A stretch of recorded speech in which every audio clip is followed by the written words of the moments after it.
Hello दोस्तों, UPSC fire one channel में आपका बहुत बहुत स्वागत है।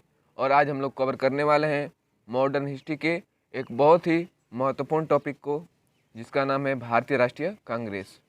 तो चलिए हम लोग स्टार्ट करते हैं और देखते हैं कि भारतीय राष्ट्रीय कांग्रेस की महत्वपूर्ण अधिवेशन कौन कौन से थे, जिससे बार बार एग्जाम में क्वेश्चन आते रहते हैं।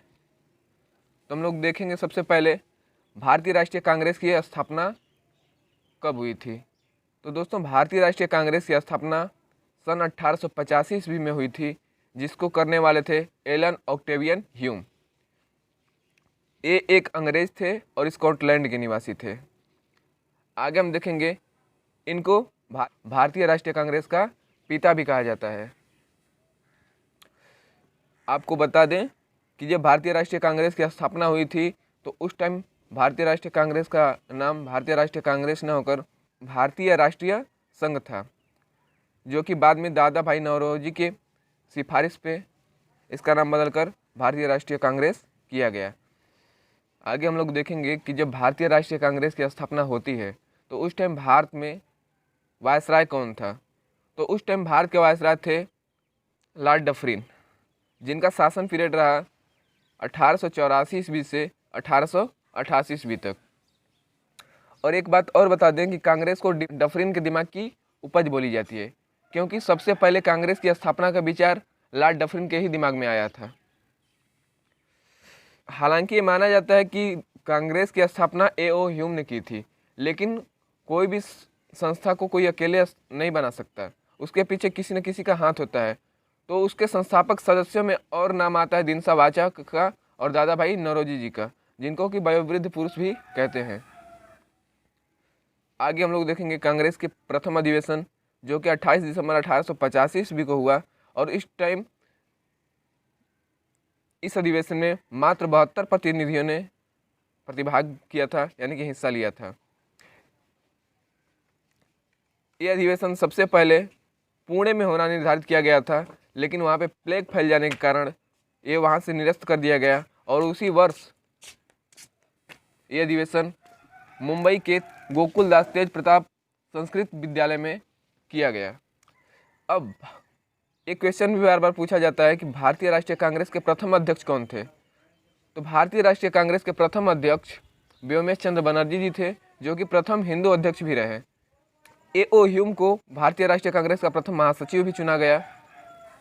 तो याद रखेंगे हम लोग। आगे देखेंगे, देखिए कांग्रेस का जब प्रथम अधिवेशन हुआ था तो ये क्वेश्चन भी आता है कि कौन सा ऐसा व्यक्ति था जो कांग्रेस के प्रथम अधिवेशन में भाग नहीं लिया था। तो सुरेंद्र नाथ बनर्जी जी कांग्रेस के प्रथम अधिवेशन में भाग नहीं लिए थे। क्यों? क्योंकि वो उस समय इंडियन एसोसिएशन का जो दूसरा अधिवेशन हो रही थी वो कोलकाता में हो रहा था, और उस टाइम वो उसके क्या कर रहे थे, अध्यक्षता कर रहे थे वहाँ पे, इसलिए वो मुंबई में नहीं आ सके और कांग्रेस के प्रथम अधिवेशन में भाग नहीं ले पाए।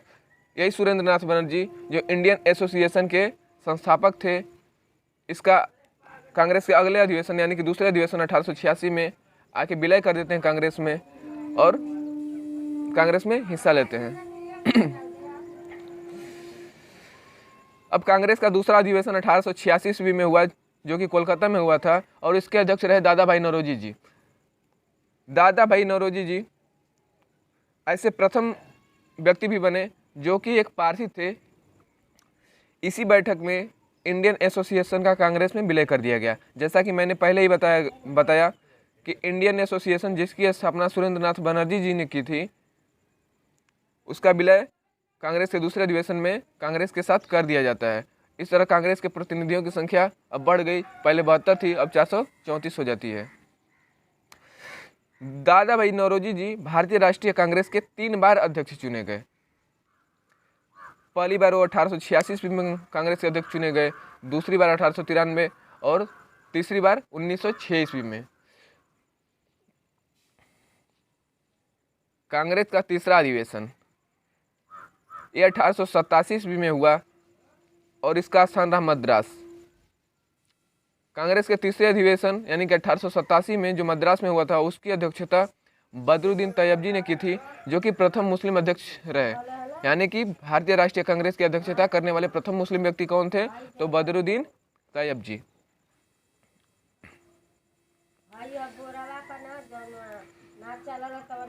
इस टाइम कांग्रेस में प्रतिनिधियों की संख्या बढ़ के 607 हो जाती है और इस अधिवेशन में विषय निर्धारण समिति का गठन किया गया। कांग्रेस के इसी अधिवेशन में आम जनता से कांग्रेस में शामिल होने का अपील किया जाता है और उसी टाइम कांग्रेस के द्वारा नारा दिया जाता है कांग्रेसी बनो।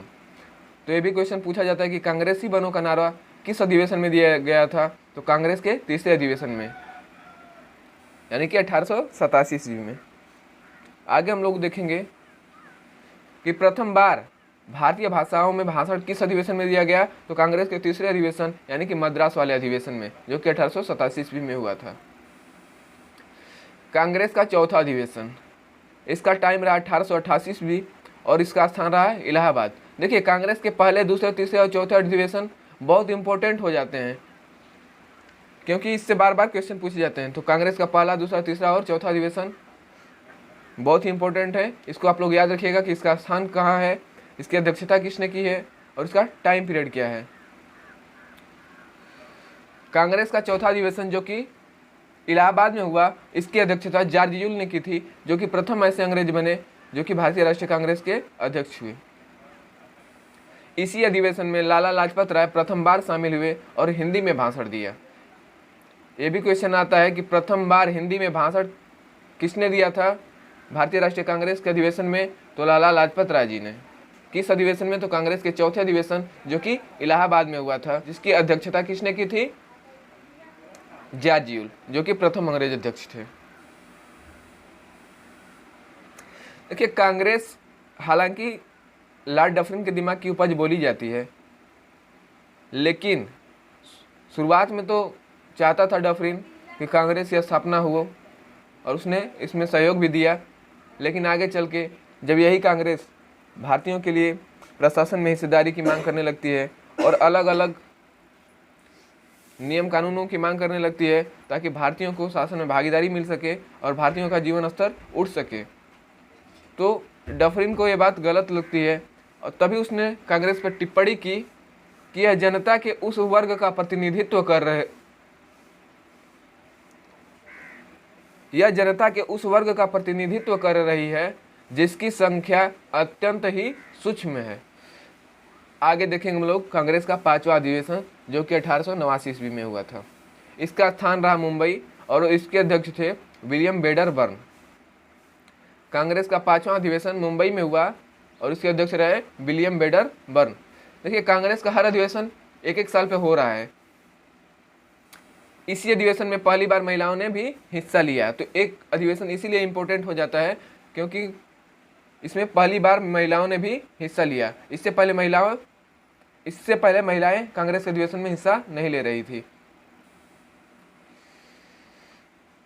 कांग्रेस का नवा अधिवेशन, इसका टाइम पीरियड रहा 1893 और इसके अध्यक्ष रहे दादा भाई नौरोजी जी। पहली बार दादा भाई नौरोजी जी कांग्रेस के अध्यक्ष कब बने, तो 1886 ईस्वी में, जो कि कहाँ हुआ था, कलकत्ता में। इस अधिवेशन में ही सबसे पहले सिविल सेवा परीक्षाओं को, जो कि सिविल सेवा परीक्षा इससे पहले कहाँ हो रही थी, इंग्लैंड में, तो सिविल सेवा परीक्षाओं को भारत में भी कराए जाने की मांग की। आगे देखेंगे कांग्रेस का 12वां अधिवेशन जो कि 1896 ईस्वी में हुआ था। ये हुआ था कोलकाता में और इसके अध्यक्ष रहे रहीमतुल्लाह सयानी। देखिए कांग्रेस का 1896 वाला अधिवेशन यानी कि कोलकाता बहुत ही इंपॉर्टेंट हो जाता है क्योंकि ये क्वेश्चन बार बार एग्जाम में पूछ दिया गया है कि बताइए कि सबसे पहली बार भारतीय राष्ट्रीय गीत यानी कि हमारा वंदे मातरम जो कि बंकिम चंद्र चटर्जी जी के द्वारा लिखा गया है, एक किस अधिवेशन में गाया गया, तो कांग्रेस के कोलकाता अधिवेशन में 1896 ईस्वी में गाया गया था। तो याद रखिएगा कि सबसे पहले राष्ट्रीय गीत को किस अधिवेशन में गाया गया था, तो कांग्रेस के 12वें अधिवेशन 1896 ईस्वी में कोलकाता में गाया गया था। उस टाइम भारतीय राष्ट्रीय कांग्रेस की अध्यक्षता रहीमतुल्लाह सयानी जी कर रहे थे। आगे हम लोग देखेंगे कांग्रेस का 17वां अधिवेशन जो कि 1901 ईस्वी में हो जाता है। 1901 ईस्वी स्थान कोलकाता और इसकी अध्यक्षता किसने की थी, दीनसा बाचा ने। यह अधिवेशन भी इम्पोर्टेंट हो जाता है क्योंकि ऐसा आप लोग जानते हैं कि सबसे पहली बार कांग्रेस की अध्यक्षता महात्मा गांधी जी ने कब की थी, तो 1924 ईस्वी में बेलगांव वाले अधिवेशन में। लेकिन सबसे पहली बार अगर क्वेश्चन आ जाए कि सबसे पहली बार महात्मा गांधी जी ने कांग्रेस अधिवेशन में हिस्सा कब लिया था, तो उसका आंसर हो जाएगा 1901 ईस्वी में, और अधिवेशन कोलकाता में हुआ था। और उस टाइम भारतीय राष्ट्रीय कांग्रेस के अध्यक्ष कौन चुने गए थे, तो दीनसा वाचा। तो ये याद रखिएगा। अब आप लोग खुद ही बताइए, ये अधिवेशन इंपॉर्टेंट हो जाता है कि नहीं? बिल्कुल हो जाता है। भले ही महात्मा गांधी जी अफ्रीका चले गए थे, लेकिन वो बार बार किसी न किसी काम से अपने घर पे आ रहे थे। तो उसी टाइम जब 1901 ईस्वी में भारत आए थे, तो कलकत्ता पहुंच गए थे भारतीय राष्ट्रीय कांग्रेस में के अधिवेशन में हिस्सा लेने के लिए। कांग्रेस का 20वां अधिवेशन जो कि 1904 ईस्वी में हुआ था, और इसका स्थान मुंबई चुना गया। इसकी अध्यक्षता सर हेनरी कॉटन ने की थी। किसने? सर हेनरी कॉटन ने। इस अधिवेशन की खास बात रही कि मोहम्मद अली जिन्ना ने पहली बार कांग्रेस में कब हिस्सा लिया, या कांग्रेस अधिवेशन में कब हिस्सा लिया, तो सन 1904 ईस्वी में। वो स्थान कहाँ रहा? मुंबई। ठीक, याद रखिएगा। आगे हम लोग देखेंगे कांग्रेस का 21वां अधिवेशन जो कि 1905 ईस्वी में हुआ था, और यह वही टाइम पीरियड है दोस्तों जब लॉर्ड कर्जन के द्वारा बंगाल का विभाजन कर दिया जाता है। इसी के विरोध में बंगाल में स्वदेशी आंदोलन चलाया गया और विदेशी कपड़ों की होली जलाई गई। तो इसी आंदोलन को समर्थन देने के लिए, यानी कि स्वदेशी आंदोलन को समर्थन दिया गया था। तो एक क्वेश्चन जब भी आया कि स्वदेशी आंदोलन को समर्थन किस अधिवेशन में दिया गया था, तो कांग्रेस के 1905 वाले अधिवेशन जो कि वाराणसी में हुआ था, और इसकी अध्यक्षता गोपाल कृष्ण गोखले जी ने की थी। अब ये भी क्वेश्चन आता है कि स्वदेशी आंदोलन क्यों चलाया गया था, तो बंगाल विभाजन के विरोध में। गोपाल कृष्ण गोखले महात्मा गांधी जी के राजनीतिक गुरु थे। आप लोग जानते होंगे क्वेश्चन को। आगे हम लोग देखेंगे कांग्रेस का 22वां अधिवेशन जो कि 1906 ईस्वी में हुआ। इसके अध्यक्ष दादा भाई नौरोजी जी थे। ये तीसरी बार है जब भारतीय राष्ट्रीय कांग्रेस के अध्यक्ष दादा भाई नौरोजी जी चुने जा रहे हैं। पहली बार 1886 में, दूसरी बार 1893 ईस्वी में, और तीसरी बार 1906 ईस्वी में। पहली बार कोलकाता में, दूसरी बार कहाँ चुने गए थे? लाहौर में, और तीसरी बार फिर कोलकाता में। यानी कि 2 बार इन कोलकाता में, पहले बार और लास्ट बार, और दूसरी बार वो कहाँ चुने गए थे? लाहौर में, दादा भाई नौरोजी जी। ये भी क्वेश्चन पूछ दिया जाता है कि दादा भाई नौरोजी जी कांग्रेस के अध्यक्ष कितने बार चुने गए, तो 3 बार, जिसमें 2 बार कलकत्ता में चुने गए थे और 1 बार लाहौर में। कांग्रेस के मंच से पहली बार स्वराज शब्द का प्रयोग दादा भाई नौरोजी जी के द्वारा इसी अधिवेशन में किया गया था, यानी कि 1906 ईस्वी वाले अधिवेशन में। कभी कभी आप लोग कंफ्यूज हो जाते होंगे कि स्वराज शब्द का प्रयोग सबसे पहले किसने किया था, दादा भाई नौरोजी जी ने या बाल गंगाधर तिलक ने। तो आप लोग एकदम कन्फर्म हो जाइए कि सबसे पहले स्वराज शब्द का प्रयोग दादा भाई नौरोजी जी के द्वारा किया गया था। कब किया गया था? तो 1906 ईस्वी में। बाल गंगाधर तिलक ने स्वराज मेरा जन्मसिद्ध अधिकार है और मैं इसे लेकर रहूँगा, इसका नारा दिया था। वो बाद में देते हैं। इससे पहले दादा भाई नौरोजी 1906 ईस्वी में स्वराज शब्द का प्रयोग कर चुके थे कांग्रेस के मंच से, जब वो कांग्रेस के अध्यक्ष चुने गए थे। आगे हम लोग देखेंगे कांग्रेस का 23वां अधिवेशन जो कि 1907 ईस्वी में हो गया। अब 1907 वाला तो बहुत इंपॉर्टेंट है, आप लोग जानते होंगे। इसमें बताने की मुझे लगता है कोई ज़रूरत नहीं है, फिर भी बता देते हैं कि कांग्रेस का 1907 वाला अधिवेशन सूरत में हुआ था, और सूरत वही जगह है। और कांग्रेस का यही अधिवेशन 1907 वाला जब कांग्रेस में मतभेद की वजह से, कांग्रेस के सदस्यों के विचारों में मतभेद की वजह से कांग्रेस के सदस्य 2 भागों में विभाजित हो जाते हैं, और कांग्रेस 2 भागों में विभाजित हो जाती है। एक होता है नरम दल और एक होता है गरम दल। कांग्रेस का सूरत अधिवेशन जो 1907 ईस्वी में हुआ था, इसकी अध्यक्षता रास बिहारी बोस ने की थी। रास बिहारी बोस बहुत इंपॉर्टेंट है, याद रखिएगा कि कांग्रेस का सूरत अधिवेशन 1907 ईस्वी में जब हुआ था, जब कांग्रेस 2 दलों में विभाजित हो गई थी, नरम दल और गरम दल, तो उस टाइम भारतीय राष्ट्रीय कांग्रेस का अध्यक्ष कौन चुना गया था? तो रास बिहारी बोस। आगे हम लोग देखेंगे कांग्रेस का 26वां अधिवेशन। देखिए 26वां 23वां 22वां ये इम्पोर्टेंट नहीं है। इम्पोर्टेंट ये है कि कांग्रेस का अधिवेशन कहाँ हुआ था, कब हुआ था और उसके अध्यक्ष कौन थे और उस अधिवेशन की क्या क्या बातें मुख्य रूप से इम्पोर्टेंट है। चलिए देखते हैं। तो कांग्रेस का 26वां अधिवेशन 1911 ईस्वी में हुआ था। ये अधिवेशन भी बहुत इम्पोर्टेंट है क्योंकि इसी अधिवेशन में सबसे पहली बार हमारा राष्ट्रगान क्या है, जनगण मन। तो जनगण मन सबसे पहले किस अधिवेशन में गाया गया, तो कोलकाता अधिवेशन में। कब गाया गया था, तो 1911 ईस्वी में। अब पीछे आप लोगों ने पढ़ा कि कांग्रेस का कौन सा ऐसा अधिवेशन था जिसमें भारतीय राष्ट्रीय गीत यानी कि वंदे मातरम को पहली बार गाया गया, तो वो भी कोलकाता में हुआ था। और वो कहाँ हुआ था, कब हुआ था, 1896 ईस्वी में। उसके अध्यक्ष कौन थे, रहीमतुल्लाह सयानी। उसके बाद राष्ट्रीय गान का नंबर आता है, तो राष्ट्रीय गान 1911 ईस्वी में ये भी कांग्रेस के कोलकाता अधिवेशन में ही गाया गया था, यानी कि इसका अधिवेशन भी कोलकाता में हुआ था और कोलकाता में ही ये गीत गाया गया था। इस टाइम भारतीय राष्ट्रीय कांग्रेस के अध्यक्ष जो चुने गए वो हैं हमारे बिशन नारायण धर जी। बिशन नारायण धर को कांग्रेस के कोलकाता अधिवेशन जो कि 1911 ईस्वी में हुआ था उसके अध्यक्ष चुना जाता है।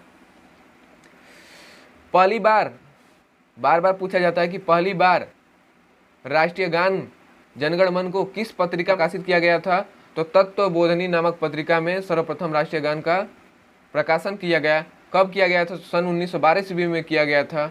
और किस शीर्षक से किया गया, तो भारत भाग्य विधाता। यानी चलिए आगे देखते हैं। कांग्रेस का 27वां अधिवेशन जो कि 1912 ईस्वी में हुआ और 1912 ईस्वी में ही भारत की राजधानी कोलकाता से हटा के नई दिल्ली कर दी जाती है। तो आप लोग याद रखिएगा कि भारत की राजधानी कोलकाता से हटाकर नई दिल्ली कब की गई, तो सन 1912 ईस्वी में। कांग्रेस के 1912 वाला अधिवेशन बांकीपुर में होता है और इसके अध्यक्ष RN मुधोलकर जी चुने जाते हैं। और कांग्रेस द्वारा सर्वप्रथम इसी अधिवेशन में A.O. ह्यूम को, जिसने भारतीय राष्ट्रीय कांग्रेस की स्थापना की थी, उनको भारतीय राष्ट्रीय कांग्रेस का पिता स्वीकार कर लिया जाता है। आगे हम लोग देखते हैं कांग्रेस का 31वां अधिवेशन जो कि 1916 ईस्वी में हुआ था। कांग्रेस का 31वां अधिवेशन 1916 जो कि लखनऊ में हुआ था और इसकी अध्यक्षता अंबिका चरण मजूमदार ने की थी। किसने की थी, अंबिका चरण मजूमदार ने। 1916 ईस्वी में ही होम रूल लीग की स्थापना होती है जिसके संस्थापक थे तिलक और एनी बेसेंट, यानी कि बाल गंगाधर तिलक और एनी बेसेंट। इसी अधिवेशन में जो कांग्रेस 1907 ईस्वी में नरम दल और गरम दल में विभाजित हो गई थी उसके बीच समझौता हो जाता है। और वो किसके सहयोग से होता है, इसका प्रयास कौन करता है, बाल गंगाधर तिलक और एनी बेसेंट। इसी अधिवेशन में तिलक और जिन्ना के प्रयासों से कांग्रेस और मुस्लिम लीग के बीच भी समझौता हो जाता है जो कि लखनऊ समझौता के नाम से जाना जाता है। इसी समझौते में मुस्लिम लीग के द्वारा पृथक निर्वाचन की मांग की जाती है जिसे कांग्रेस स्वीकार कर लेती है। और ये बात मदन मोहन मालवीय जी को थोड़ी भी अच्छी नहीं लगती और वो इसका विरोध करते हैं। क्वेश्चन आता है कि बाल गंगाधर तिलक ने सबसे पहले स्वराज्य मेरा जन्मसिद्ध अधिकार है और मैं इसे लेकर रहूँगा का नारा किस सन में दिया गया था, तो 1916 ईस्वी में। तो मैंने आप लोगों को क्या बताया कि स्वराज शब्द का सबसे पहले प्रयोग किसने किया था, दादा भाई नौरोजी जी ने। उसका टाइम पीरियड क्या रहा, 1906। और जब बाल गंगाधर तिलक बोल रहे हैं तो उसका टाइम पीरियड क्या है, 1916। याद रखिएगा। कांग्रेस का 32वां अधिवेशन जो कि 1917 ईस्वी में हुआ था, इसके अध्यक्ष थे एनी बेसेंट जो कि एक महिला थी और ये पहली ऐसी महिला बनी जो कि भारतीय राष्ट्रीय कांग्रेस की अध्यक्ष थी और पहली ऐसी महिला भी बनी जो कि एक विदेशी थी। यानी कि कांग्रेस के अध्यक्ष बनने वाली प्रथम विदेशी महिला कौन थी, एनी बेसेंट। और प्रथम महिला कौन थी, तो एनी बेसेंट। कब बनी थी, 1917 ईस्वी में। कहाँ बनी थी, कौन सा अधिवेशन था, मतलब वो अधिवेशन कहाँ हो रहा था, तो कोलकाता में। देखिए 3 महिलाएं थी जो अब तक भारतीय राष्ट्रीय कांग्रेस के अध्यक्ष बन चुकी हैं। पहला एनी बेसेंट, दूसरा सरोजिनी नायडू और तीसरा नलिनी सेन गुप्ता। नलिनी सेन गुप्ता, सरोजिनी नायडू और एनी बेसेंट।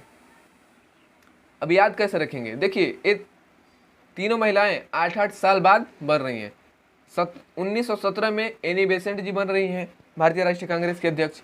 अगली बनेंगी, इसमें +8 करेंगे, यानी कि 8 जोड़ेंगे 1917 में, तो हो जाएगा 1925। यानी कि 1925 ईस्वी वाले अधिवेशन में कांग्रेस की अध्यक्षता दोबारा एक महिला करती है जिसका नाम है सरोजिनी नायडू। उसमें 8 जोड़ेंगे तो हो जाएगा 1933। 1933 ईस्वी में नलिनी सेन गुप्ता ने भारतीय राष्ट्रीय कांग्रेस की अध्यक्षता की थी। इस तरह ऐसी 3 महिलाएं हो जाती हैं जिन्होंने भारतीय राष्ट्रीय कांग्रेस की अध्यक्षता की थी, एनी बेसेंट, सरोजिनी नायडू और नलिनी सेन गुप्ता। आगे देखते हैं, कांग्रेस के इसी अधिवेशन में सर्वप्रथम तिरंगे झंडे को अपनाया गया। तो क्वेश्चन जब भी आए कि तिरंगे झंडे को सबसे पहले कांग्रेस के किस अधिवेशन में अपनाया गया, तो 1917 वाले अधिवेशन में अपनाया गया। कहाँ अपनाया गया था, उसका स्थान क्या था, तो कोलकाता था। उसके अध्यक्ष कौन थे, तो एनी बेसेंट।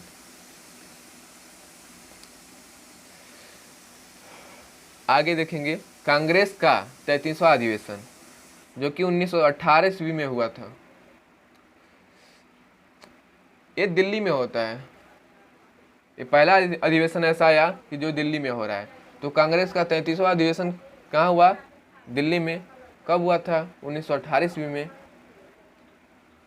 और उसकी अध्यक्षता किसने की थी, तो मदन मोहन मालवीय जी ने। ये वही मदन मोहन मालवीय जी हैं जो 1916 ईस्वी में मुस्लिम लीग द्वारा पृथक निर्वाचन की मांग किए जाने पर जब कांग्रेस उसको स्वीकार कर लेती है तो उसका विरोध कर रहे थे।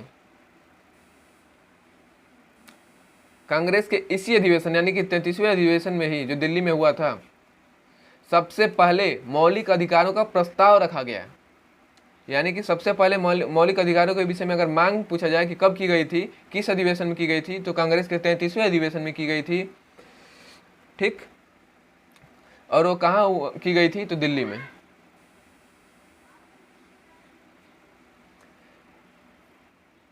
इस अधिवेशन का अध्यक्ष तिलक को बनाया जाना था।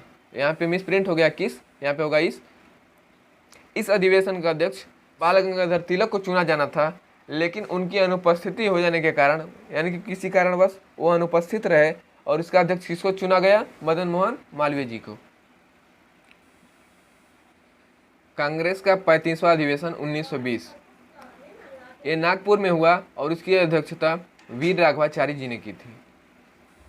दोस्तों ये वही पीरियड है, 1920 अब देखेंगे, वही पीरियड है जब असहयोग आंदोलन की शुरुआत की गई थी। तो कांग्रेस के इसी अधिवेशन में सबसे पहले असहयोग आंदोलन के प्रस्ताव को लाया गया था, और इसके बाद एक और अधिवेशन होता है जो कि विशेष अधिवेशन बुलाया जाता है। उसकी अध्यक्षता आप लोग देखेंगे लाला लाजपत राय जी करते हैं, और उसमें असहयोग आंदोलन के प्रस्ताव को स्वीकार कर लिया जाता है। लाया कब गया था, नागपुर वाले अधिवेशन में, और कोलकाता अधिवेशन जब विशेष अधिवेशन बुलाया गया लाला लाजपत राय जी की अध्यक्षता में 1920 ईस्वी में ही, तो उस टाइम असहयोग आंदोलन के प्रस्ताव को स्वीकार कर लिया जाता है। अब और देखेंगे, कांग्रेस का नागपुर वाले अधिवेशन में ही आम जनता को यह कह दिया गया कि कोई भी व्यक्ति जिसकी उम्र 21 वर्ष हो 25 पैसे चंदा देकर कांग्रेस का सदस्य बन सकता था। यानी कि कोई भी व्यक्ति, कोई भी हो जिसकी उम्र 21 वर्ष हो, अगर वो कांग्रेस का सदस्य बनना चाहता है तो 25 पैसा चंदा देकर कांग्रेस का सदस्य वो बन सकता था। देश को पहली बार भाषाई आधार पर विभाजित करने की बात भी किस अधिवेशन में कही गई, तो कांग्रेस के 1920 वाले अधिवेशन यानी कि नागपुर वाले अधिवेशन में ही सबसे पहले देश को भाषाई आधार पर विभाजित करने की बात कही गई। कांग्रेस का 37वां अधिवेशन 1921 ईस्वी में अहमदाबाद में हुआ, जिसकी अध्यक्षता CR दास जी ने की थी। CR दास जी ने की नहीं थी, उस टाइम वो जेल में थे। इनको अध्यक्ष चुना गया था, लेकिन ये अध्यक्षता कर नहीं पाए क्योंकि उस टाइम अंग्रेजों द्वारा इनको जेल में डाल दिया गया, और कार्यकारी अध्यक्ष के रूप में हकीम अजमल खान को चुन लिया जाता है कांग्रेस की अध्यक्षता करने के लिए। अब आगे देखेंगे, कांग्रेस का 38वां अधिवेशन 1922 ईस्वी जो कि गया में हुआ था। इसके अध्यक्ष चित्तरंजन दास यानी कि CR दास। चित्तरंजन दास ने सन 1923 ईस्वी में स्वराज पार्टी का गठन किया था। आगे देखेंगे कांग्रेस का 39वां अधिवेशन 1924। इसका स्थान बेलगांव कर्नाटक, यानी कि कर्नाटक में एक जगह है बेलगांव, वहाँ पे ही इसका अधिवेशन हुआ था। इसकी अध्यक्षता महात्मा गांधी जी द्वारा की गई। यह एकमात्र अधिवेशन था जिसकी अध्यक्षता गांधी जी ने की थी। अब देखेंगे कांग्रेस का 40वां अधिवेशन, जो कि 1925 ईस्वी में हुआ था। यह अधिवेशन भी बहुत इंपॉर्टेंट इसलिए हो जाता है क्योंकि ये दूसरी बार ऐसा है जब इसकी अध्यक्षता कोई महिला करेगी। ये कानपुर में हुआ था और इसकी अध्यक्षता किसने की थी? तो सरोजिनी नायडू। ये प्रथम भारतीय महिला थी जो कि कांग्रेस की अध्यक्ष बनी। इससे पहले प्रथम महिला कांग्रेस की अध्यक्ष कौन बनी थी? तो 1917 ईस्वी में एनी बेसेंट। प्रथम विदेशी महिला अध्यक्ष कांग्रेस की कौन बनी? तो एनी बेसेंट। लेकिन प्रथम भारतीय महिला अध्यक्ष कौन बनी? तो वह हो जाएगा सरोजिनी नायडू। अब देखिए, कानपुर वाले अधिवेशन में ही सर्वप्रथम पूर्ण स्वराज का प्रस्ताव हजरत मोहानी जी द्वारा रखा गया, लेकिन ये पारित नहीं हो सका। तो सबसे पहले पूर्ण स्वराज का प्रस्ताव कब रखा गया? तो 1925 ईस्वी में हजरत मोहानी द्वारा, लेकिन ये पारित नहीं हो सका। जब पारित होने की बात आएगी तो 1929 ईस्वी का अधिवेशन आ जाएगा, लाहौर वाला। आगे देखिएगा, कांग्रेस का 41वां अधिवेशन 1926, ये गुवाहाटी में हुआ था और श्रीनिवास अयंगर इसके अध्यक्ष चुने गए। ये अधिवेशन इसलिए इम्पोर्टेंट हो जाता है क्योंकि इसी अधिवेशन में कांग्रेस के लोगों को खादी पहनना अनिवार्य कर दिया गया, यानी कि आगे देखेंगे कांग्रेस का 44वां अधिवेशन, जो कि 1929 ईस्वी में होता है। यह बहुत इंपॉर्टेंट हो जाता है क्योंकि पूर्ण स्वराज का प्रस्ताव सबसे पहले पारित हुआ तो किस अधिवेशन में हुआ? तो 1929 ईस्वी में। इसका स्थान कहाँ रहा? तो लाहौर। और ये पहली बार ऐसा है जबकि पंडित जवाहरलाल नेहरू कांग्रेस की अध्यक्षता करेंगे। पूर्ण स्वराज का प्रस्ताव कब पारित किया गया? सबसे पहले कांग्रेस के द्वारा। ये भी क्वेश्चन पूछ लिया जाता है, तो डेट याद रखिएगा, 31 दिसंबर 1929 ईस्वी को। अब देखिए, 1930 ईस्वी में कोई अधिवेशन नहीं हुआ था। ये पहली बार ऐसा है कि जब से कांग्रेस बनी तब से अब तक कोई अधिवेशन नहीं हुआ। इसके बाद 1935 ईस्वी में ऐसा दूसरी बार होगा जबकि कांग्रेस का कोई अधिवेशन नहीं होगा उस साल। ये फैक्ट आप लोग याद रखिएगा कि 26 जनवरी 1930 ईस्वी को पूर्ण स्वाधीनता दिवस के रूप में कांग्रेस के लोगों ने मनाया। और यही कारण है कि 26 जनवरी 1950 को, यानी कि 26 जनवरी का दिन हम गणतंत्र दिवस के रूप में मनाते हैं, क्योंकि उसकी जड़ें कहीं ना कहीं 1930 ईस्वी में ही पड़ चुकी थी। हालांकि हमारा भारत स्वाधीन कब हुआ था, आज़ाद कब हुआ था? 15 अगस्त 1947 को, यानी कि 15 अगस्त को। लेकिन 26 जनवरी को पूर्ण गणतंत्र दिवस के रूप में, यानी कि पूर्ण गणतंत्रता, यानी कि पूर्ण स्वतंत्रता हमें कब मिली? 26 जनवरी 1950 ईस्वी को। आगे हम लोग देखेंगे कांग्रेस का 48वां अधिवेशन, जो कि 1934 ईस्वी में हुआ। और ऐसा पहली बार हुआ जब डॉक्टर राजेंद्र प्रसाद कांग्रेस के अध्यक्ष चुने गए।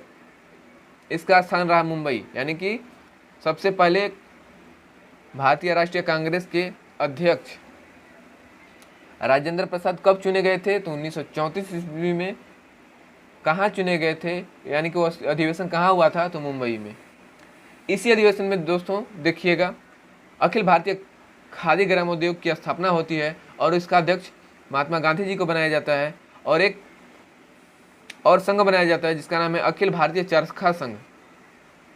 अखिल भारतीय चरखा संघ, इसकी भी स्थापना की जाती है इसी अधिवेशन के दौरान, और उसकी अध्यक्षता भी महात्मा गांधी जी के हाथों में सौंप दी जाती है। आगे हम लोग देखेंगे कांग्रेस का यही अधिवेशन इसके द्वारा स्वर्ण जयंती के रूप में मनाया गया। देखिए, शुरुआत मुंबई से हुई थी और जब कांग्रेस अपना स्वर्ण जयंती मना रही है अपने अधिवेशन का, तब भी वो कहाँ हो रहा है? मुंबई में ही, याद रखेंगे। और उस टाइम उसके अध्यक्ष कौन है? डॉक्टर राजेंद्र प्रसाद। देखिए, 1935 ईस्वी में कोई अधिवेशन नहीं हुआ था। ऐसा ये दूसरी बार है जब कांग्रेस का कोई अधिवेशन नहीं हो रहा है। पहली बार 1930 ईस्वी में नहीं हुआ था। आगे हम लोग देखेंगे कांग्रेस का 49वां अधिवेशन 1936 ईस्वी, ये लखनऊ में हुआ था। और ये दूसरी बार ऐसा है जब कांग्रेस के अध्यक्ष पंडित जवाहरलाल नेहरू जी चुने जा रहे हैं। कांग्रेस के इसी अधिवेशन में कांग्रेस का लक्ष्य समाजवाद निर्धारित किया गया, यानी कि कांग्रेस का एक लक्ष्य निर्धारित किया गया कि कांग्रेस का क्या लक्ष्य होगा? तो समाजवाद। 21 अधिवेशन में निर्धारित किया गया, तो 1936 ईस्वी वाले अधिवेशन जो कि लखनऊ में हुआ था और जिसकी अध्यक्षता पंडित जवाहरलाल नेहरू जी ने की थी। ठीक, आगे देखेंगे हम लोग कांग्रेस का 50वां अधिवेशन 1937 कि अब तक कांग्रेस के जितने भी अधिवेशन हुए कोई भी गांव में नहीं हुआ था। यह ऐसा पहला अधिवेशन है जो गांव में कराया गया, और उस टाइम उसके अध्यक्ष कौन बने, तो पंडित जवाहरलाल नेहरू जी।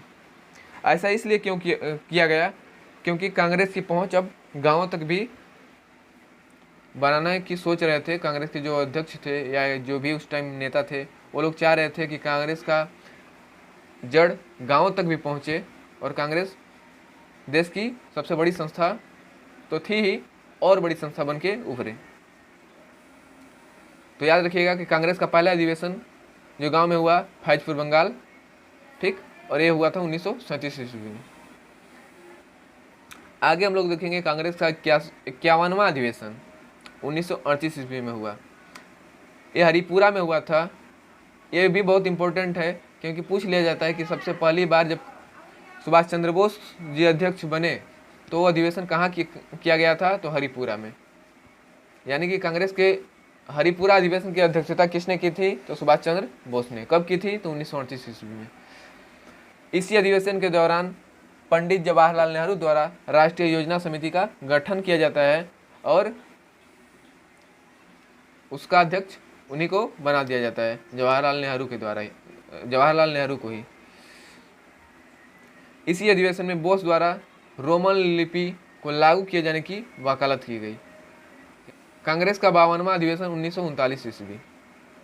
ये बहुत ही इम्पोर्टेंट है अधिवेशन, इसलिए क्योंकि ये दूसरी बार ऐसा होगा जब कांग्रेस के अध्यक्ष सुभाष चंद्र बोस जी चुने जाते हैं, और यह अधिवेशन त्रिपुरी में हुआ था।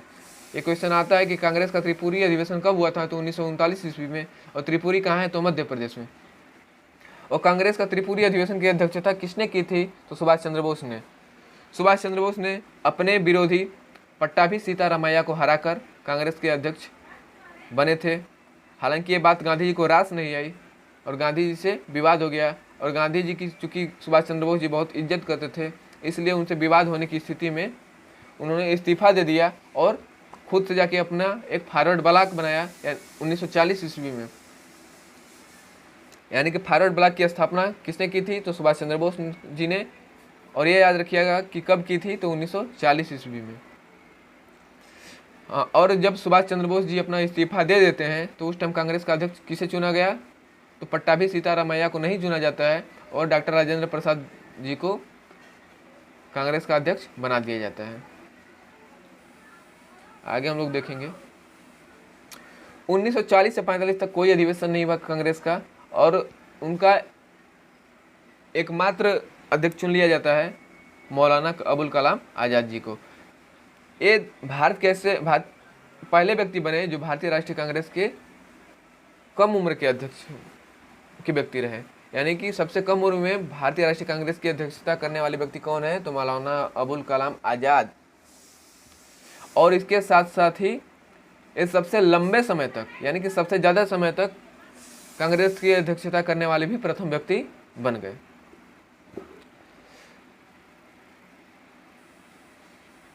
अब देखेंगे कांग्रेस का 54वां अधिवेशन जो कि मेरठ में हुआ था 1946 ईस्वी में।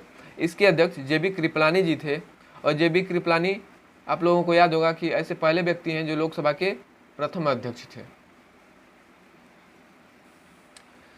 इसके बाद 1946 से लेके भारत की स्वतंत्रता प्राप्ति तक जेबी कृपलानी भारतीय राष्ट्रीय कांग्रेस के अध्यक्ष बने रहे।